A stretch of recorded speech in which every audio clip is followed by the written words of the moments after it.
Protections against evictions expired last week at a time when over 12 million Americans lived in households that missed the rent payment last month. Enhanced unemployment benefits for 20 to 30 million Americans out of work expire this week without a proper solution. No matter what we do, states will not be able to quickly restart any enhanced unemployment benefits because Senate Republicans dithered for what seems like an eternity. We are on the precipice of several cliffs, destructive cliffs, for one reason and one reason only. The White House and Senate Republicans couldn't get their act together and wasted precious time. When the only constant in life is change, you need to be ready. This is the Man-Made Survival Show. Hello everyone, my name is Jose Prado with Man-Made Survival. Thanks so much for coming back to the channel, watching this video. Please share this information with your friends and family because today is going to be something really important, something that has happened the entire week. It's big news and it's devastating to the United States. I hate to say it that much, but it really is, right? What I'm going to be talking about today could put the protest, could put even the election in the dust, because this can threaten your way of life, the American way of life. Everything that we have known in other countries has known the United States for could really be threatened at this point. And the things that I'm gonna be talking about is gonna show that, or it's gonna prove that point. All right, so I encourage you to stay all the way to the end because all of it is going to be important. I'm going to be playing videos in this, sound bites, clips and stuff. So you need to get all of it, and that way you know exactly what's happening, what I'm talking about. So for the people who have been following this podcast, this channel, whatever you want to call it, you know that I've talked about this for a while now, and the things that I've been developing kind of proves my point.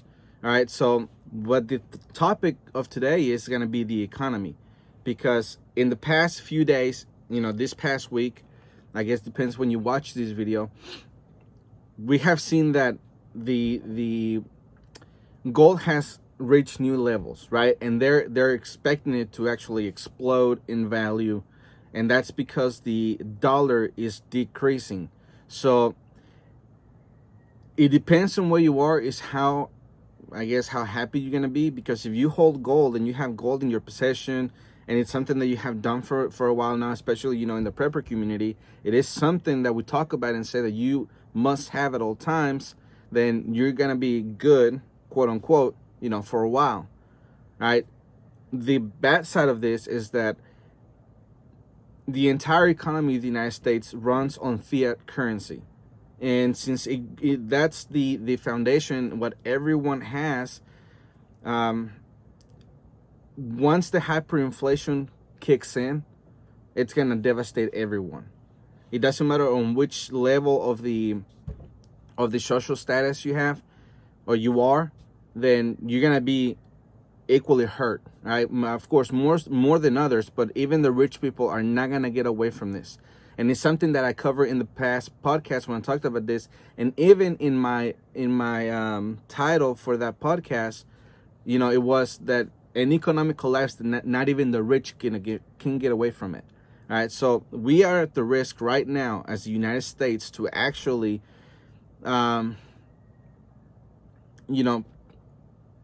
fall from the reserve currency status. Now it's not gonna happen overnight. We're seeing the indicators right now, and we're saying we're about to fall off a cliff. We're still, within the cliff, but we still haven't gone off of it, but we're really close. We're seeing the signs, in the cartoons, they hit through all the signs, says, be careful, turn around, beware, and all that. We shouldn't pass through all of that, and we're about to fly off the cliff. All right, so the first headline that I have for you is this. Google to keep employees home until summer 2021. Amid pandemic. This from the newstrust.org. Alphabet Inc.'s Google will keep its employees home until at least next July. The Wall Street Journal reported on Monday, citing people familiar with the matter. Chief Executive Officer Sundra Pichai made the decision himself last week after debate among the internal group of top executives that he chairs, according to the report. All right, so that is important, okay, because they are planning ahead a whole year that they're gonna be in their office. Now, that's just Google. Some people might say, well, it's just Google, who cares? That's not the point. The point is that this mentality is not just Google, it's other places as well. So they're planning that the pandemic is gonna go until next year. Now, let's remember, this is Google. They have access to information, to people in government, and a lot of things that we don't know about, right? So possibly you can say that they know something we don't know, or just simply they're trying to make the wise choice to go ahead and set it up all the way to next year. Now, because of this, because of what we have been doing, or not we, but the government has been doing in response to COVID-19, coronavirus, what you want to call it, kung flu, it's what we have been dealing with, right? So we all know that if it wasn't for the governors and the government shutting down and putting the guidelines in place, the economy will still be as good as it was before the pandemic started.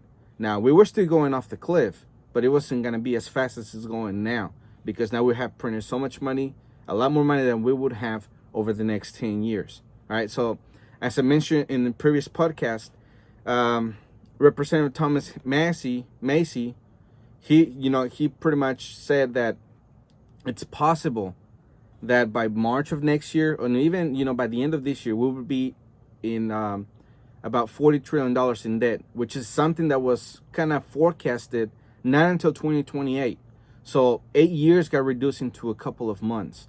So that's how fast all of this has been moving. All right. So because how everyone is treating, restaurants, hotels, and all of that, that's how a lot of people are finding themselves in that position. Okay.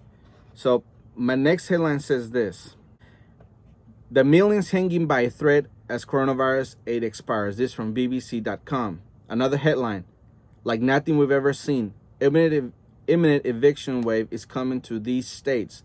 That's from Sirhedge. The next headline: 11 million households could be evicted over the next 4 months. This from fastcompany.com. I'm going to read that article. Every year, about 2.3 million Americans renter households receive eviction papers at some point. During the COVID-19 pandemic, we might see that many evictions in just 1 month.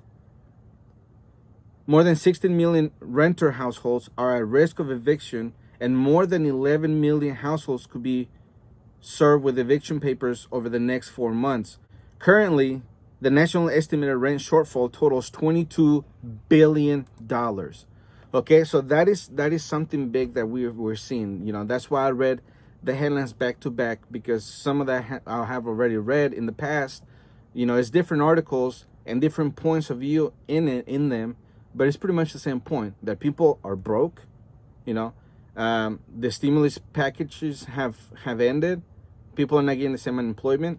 The PPP loans are going to expire on October 31st. People are abusing those PPP programs. A bunch of other things. People have been lining up in food banks. Food banks are saying that they're about to run out of food. There's other things going on at the grocery stores, at the farms, and everywhere else. So this one big mess 2020 has brought us, right? So now, since they're talking about, the government is talking about, the federal government is talking about another stimulus package, right? And back in May, the House of Representatives with Nancy Pelosi and everybody, they passed a package, right? They just need to send it to the Senate and get the president to sign it, which didn't happen. All right, they were on that package that the Democrats were going to do back in May. It was going to be another $3.something trillion, and it was going to be another round of stimulus package. Another round of stimulus checks to individuals. It was going to be the same thing for unemployment in other places. The same thing. It was $1 trillion bigger than the very first one that they did back in, I believe it was April. But this one, now that they're talking about, and they want it to be a lot smaller. The Republicans in the Senate, they want it to be about $1 trillion. And of course, the Democrats are not very happy about that. Okay, so I'm not siding with neither one of those sides because both of them are spending money that we don't have, and whichever way you look at it, the money is being spent. It's just how much. It's kind of, I tell people this, when I talk about this issue privately, I tell people it's kind of like you having a credit card that your bill is not every month but every year, right? And then you're 3 or 4 months into spending a bunch of money on that credit card. It has no limit, it's infinite, and it doesn't have a minimum payment, right?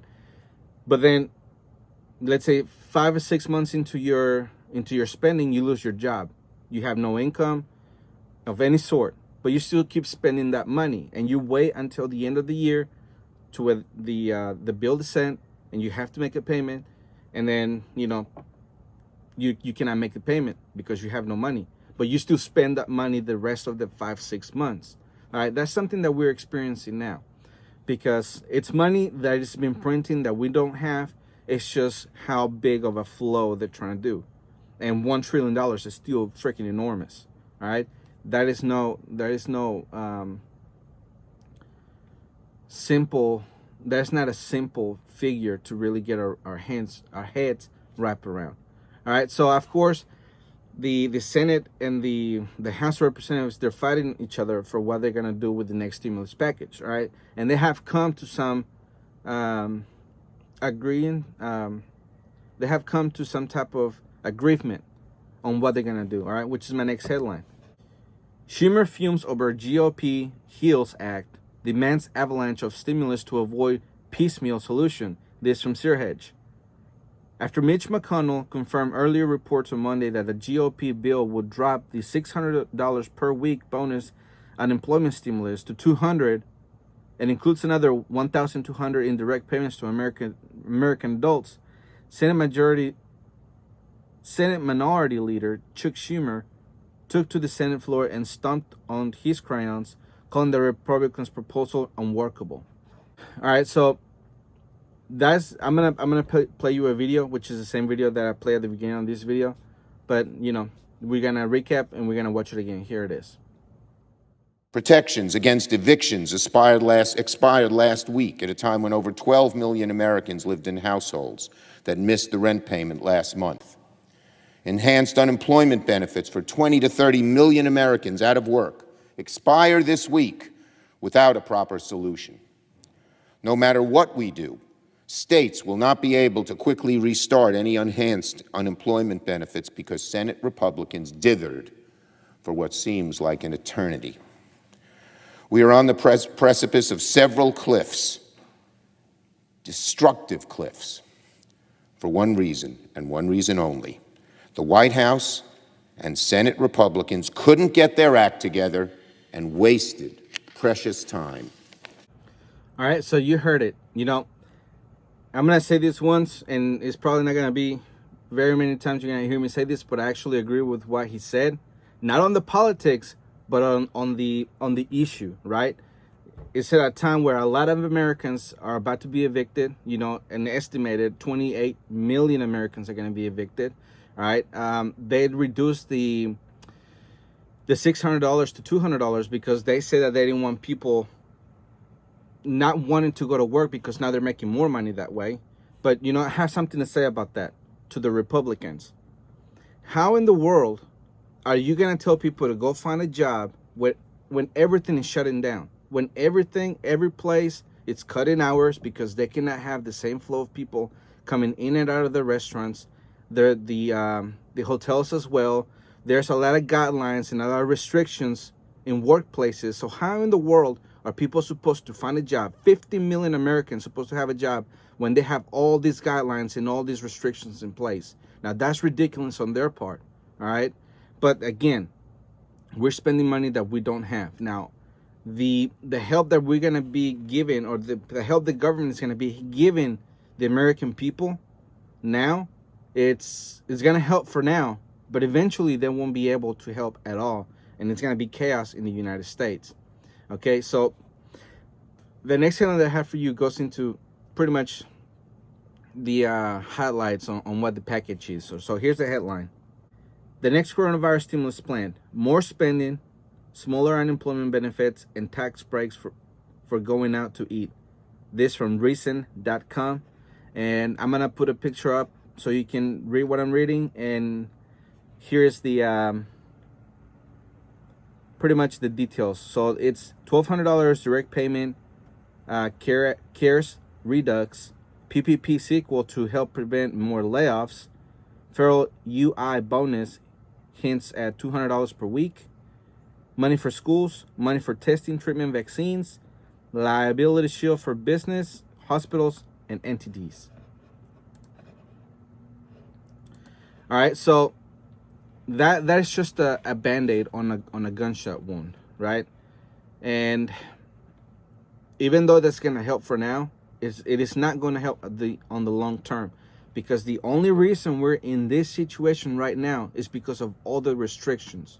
All right, so of course people are gonna say, so what, you want everyone to go and get infected, and then we're gonna have so many million deaths and all of that? I mean, they have a point, right? One is too many. That is true.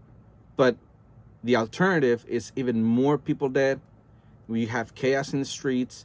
And after all, the coronavirus, I guess you could say the reaction to it is not going to matter at that point. Instead of seeing it as the day we saved humanity, we're going to see it as the day we killed humanity because of all the economic devastation that we're doing to the country. All right, so all of that was shown up in gold. How everything has been played out is what has made gold go up, and it's gonna go even higher. People have no idea how high it's gonna go, and they're just pretty much comparing on how low the dollar is going to collapse, because it's going that direction. It has decreased in a long time, right? It's something that we've talked about here in this podcast. But the more the gold increases, and they think it's going to go over $10,000, they don't know when. They just think in the next few years, which for you, that's a clue. Within the next few years, that's when all this could, hyperinflate. So you have that time to prepare for all of this. And how do you prepare for all of this? Very simple. You have to make sure that you have gold and silver just in case, right? They do come out with some type of currency. It could be a digital currency. It could be a different dollar, whatever. Maybe another superpower becomes the reserve currency. You can buy their currency with gold, right? So that's the reason why gold is important. It may not be so much with you trading privately, which some people will take it if they're smart. But for most people, gold is not going to be that important as having food on the table or being able to do different things that they will not be able to do with gold, right? Because you cannot eat gold, but you can trade it with the government. They'll give you a lot of money for it. Like I've stated before, in Venezuela, 1 ounce of gold, which right now it's trading at $1,900, in Venezuela, it's 13 million. That's how much the inflation is. All right, if you have more gold, I think a brick, which would be a kilo, if I'm not mistaken, in Venezuela, it's a couple billion Venezuelan dollars. So you will be doing really good in Venezuela right now if you had gold there and you could trade it with the government. All right, so that's my point.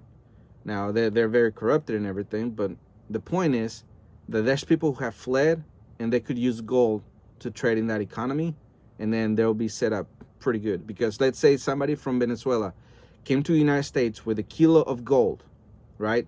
Here in the United States, a kilo of gold, I'm gonna look it up real quick, it's about $50,000. Right now, a kilo is $60,699.20. That's a big jump from what it used to be. All right, so the point is that somebody from Venezuela, they fled the country with a kilo of gold, and they brought it to the United States. Automatically, they have $60,000. They can do a lot of it. They can get an apartment. They can, have food on the table. They can start their bills, and then they go find a job. That's if in the United States. In any other country, it will be the same deal. So that's why it's important to have gold, and the same thing goes with silver, because you can also take silver with you, and the government would trade it with you for their currency. All right, that's why it's important to have it. So I'm gonna get into a couple of headlines, or I think it's just one, and then but then we'll see, because I have some videos that I want to show you. All right, here's the first one.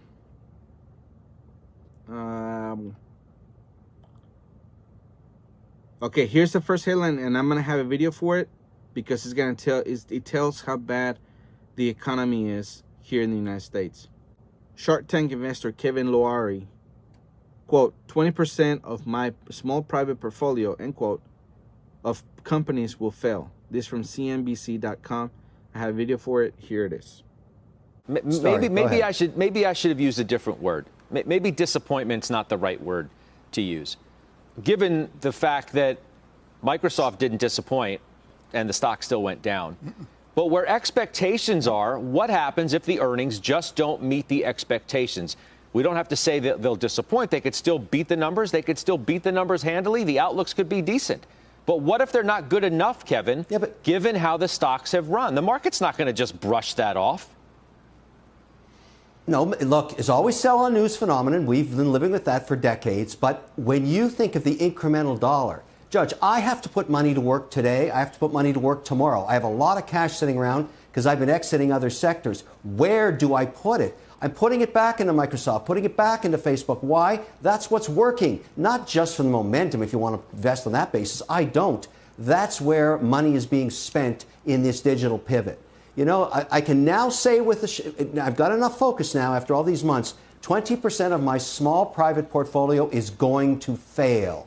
It's going to fail. They're going to zero. They are in restaurants. They are in sports entertainment. They're anything doing movie theaters, all that stuff, gyms, going to zero. I don't want to support them anymore, and I don't think the government should either. Let those guys die. They have to die because the consumer is moving into a different direction. But where the consumer is going is being empowered by the Facebooks, by the Microsofts, by all of these tech companies. Amazon, are you kidding? That's a must-have for any small business, 40% of their sales. So that trend remains intact. What's different from what we saw in March is I now know who the losers are, and the market does too. All right, so 20% of his portfolio is going to collapse, pretty much, right? And that to the numbers that he's playing in, that's a lot of money. And that's not technically money that he has lost, but that he won't be able to have revenue from. And, you know, he said it's all the small businesses. It's the entertainment, the sports, everything that has restrictions on it. All right? That's why it's important to understand. Everything that has restriction is what he's going to be losing. Now, for him, it's just that, oh, well, you know, I still have my millions. For you and me, who work those jobs, it's holy crap, I don't have a job anymore. You know, I won't be able to pay bills. And even though they're doing the PPP programs and everything, when that runs out, as we have seen and have, you know, reported in other podcasts, is that when that money runs out, those people are out of a job. So it's just a band-aid for a gunshot wound.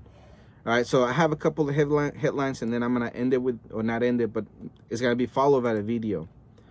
Dollar on course for worst month in almost a decade. This from the Wall Street Journal.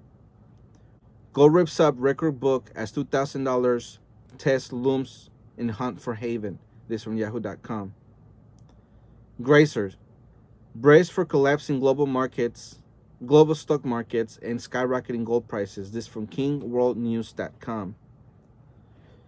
Goldman warns the dollar's grip on global markets might be over. This from Bloomberg.com. I have a video from Peter Schiff. Here it is. But ever since the Federal Reserve came into being, the dollar began to decline. And now, 107 years after the establishment of the Federal Reserve, the price of gold has gone from $20.67 when it began in 1913 to over $1,900 today. That's almost a 99% decline in the value of the dollar. In fact, it's almost exactly a 99% decline if you go back to the original Coinage Act of 1792. So relative to what the dollar was worth in 1792, it only has 1% of its purchasing power. Right? That's why everything costs so much more now than it cost back then, because the dollar has been debased. Had we maintained the dollar's value all of these years, had we maintained it for the 107 years since the Federal Reserve was created, the same way we retained it for the 121 years before it was created, we would still have very low prices. We would still have enjoyed the benefit of falling prices. We'd still probably have a small government and we'd have a lot of economic freedom. It was a debasement of the money. It was the rejection of constitutional money and empowering the government to run these big deficits, the Federal Reserve to print all this money. That is the reason that we've seen this huge degradation in our standard of living. And it's about to get a lot worse, because here's the deal.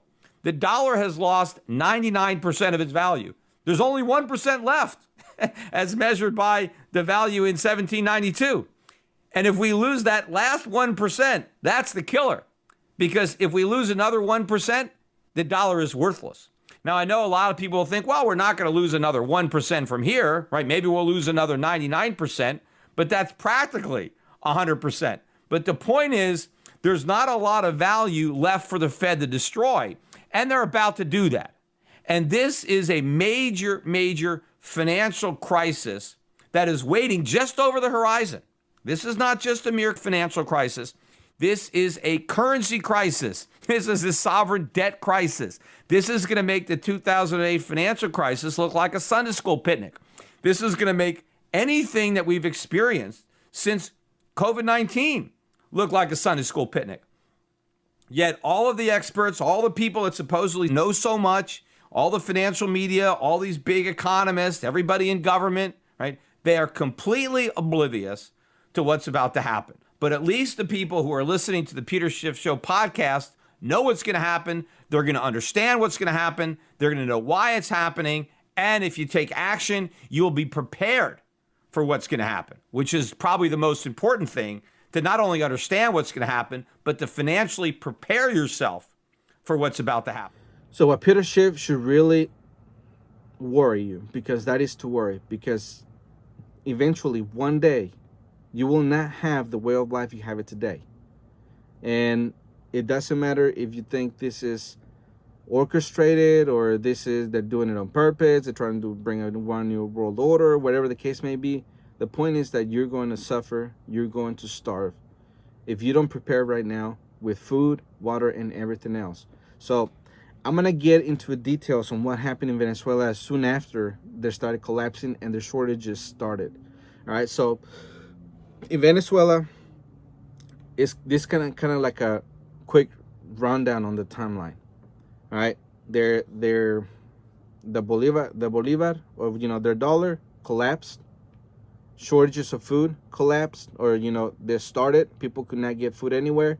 It got so bad that whenever they heard of there was some food somewhere, they would raid the warehouses and everything. The food lines, as we see them in the United States being miles long, they were miles long there. But the difference is that they didn't have cars to ride into it. They had to actually stand in line and camp in their spot in order for them to be able to eat the next day. It got so bad that people were eating out of the trash. They started eating their pets, like cats and dogs and pets, or animals off the street. They also resorted to going into farmlands and butchering the animals that they found there. They even went into the zoos and they ate the animals from there. They were going to their surrounding countries to try to buy food from there and bring it back home. The black market, of course, skyrocketed there because the items that you couldn't find at the store you could afford in the black market, right? Civil unrest broke out because now the people cannot have food and water and everything in their house. They got mad at the government and there were retaliations. People died from that. People who did go to the grocery store at the beginning of it, they were being robbed as they were walking home because of the groceries they had in their bags. People got killed because of the things that they had in their bags. And also the government came into their house and they confiscated all the food that they had because they said that they were hoarders and that it was in the nation's interest for all that food to be taken away from them, even though they had already stored it for themselves. And even though they bought it like panic buy, bought it at the last minute, people noticed and they told on them and they went and got it. Right? That's why it's important for you to have things before a crisis, as I have been saying, even in the past video from this one. And now people have been eating just the cow blood because they have nothing else to eat. They cannot afford. They wait for the government to deliver their box of food, and at times it's not enough, or they take way too long. All right, and it's just thing after thing like this. All right, so that's why it's important for you to prepare. If you have the means to get out of the country, you're going to get out of the country. All right, you may not think that you're going to right now, but I'm telling you, the people from Venezuela fled. It got so bad they got out of there because they had enough money to get out. The rest of the people who did not have enough money to be able to just get up and leave and take their entire family with them, they stay there and suffer. So if you're in the economic ladder, right, to where you cannot afford to just get up and go, then you must prepare to stay. And that's going to be to have at least 2 years worth of food and water. All right? You're going to have your weapons. You're going to have your ammo. You're going to have communications. You're going to have to learn how to take care of a wound, through first aid and everything. Also, you're going to have to learn how to do natural remedies. There's a lot of things that you have to do, and your window of opportunity is closing if you're not doing those things already. All right, so all of that is going to get, all that is not happening tomorrow, but it's going to happen within the next few years. And not only that, you have to throw in the mix that we are very close to going to war with China, which is going to be my next video. So I encourage you to come back and watch that video. All right, so I'm going to have one last headline that I'm going to read to you, and I'm going to end the show with that, and here it is. The United States will not recover by raising taxes or printing money. This from devaluation.com. To finance this staggering fiscal effort, the Democratic Party leader Joe Biden is announcing a massive tax hike that will neither help the economy nor reduce the deficit. The solution to the United States budget deficit is not more taxes. Even in the most optimistic receipt scenario, there is no tax hike program that would even start to address the structural deficit. Estimated at $1 trillion a year, even less than the above-mentioned estimates. More taxes will hurt the recovery, damage the job improvement potential, and reduce investment in the economy. More taxes mean less growth and no deficit improvement. The Obama administration learned this lesson quickly and extended the Bush tax cut in 2020.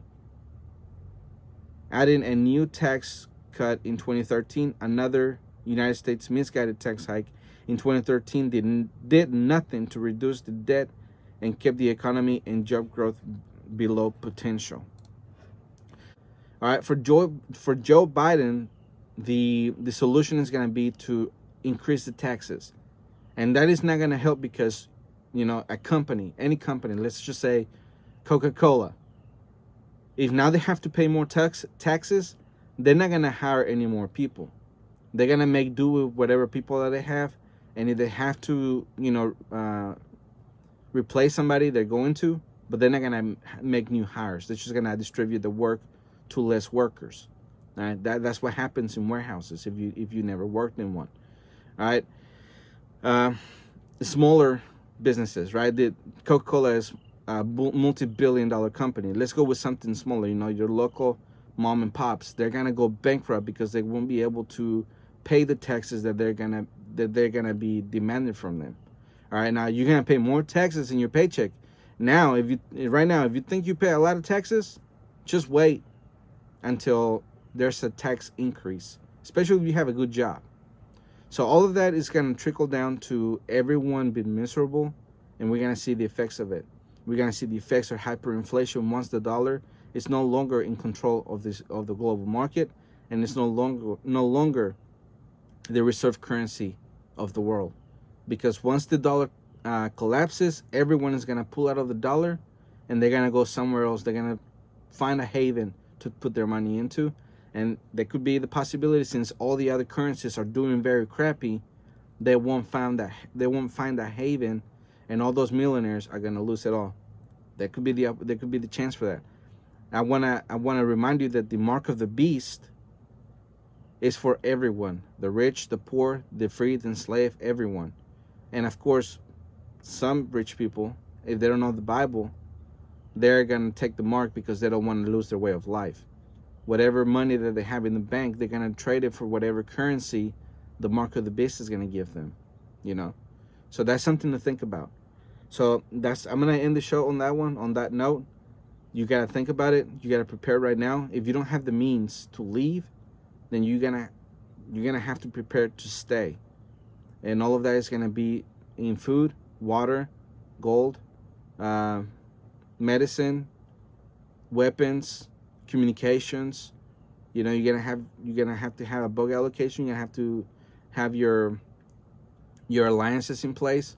There's a lot of things that you have to get done if you haven't done it already. All right. So, anyways, my name is Jose Prado, and remember, always ready. The Man-Made Survival Show.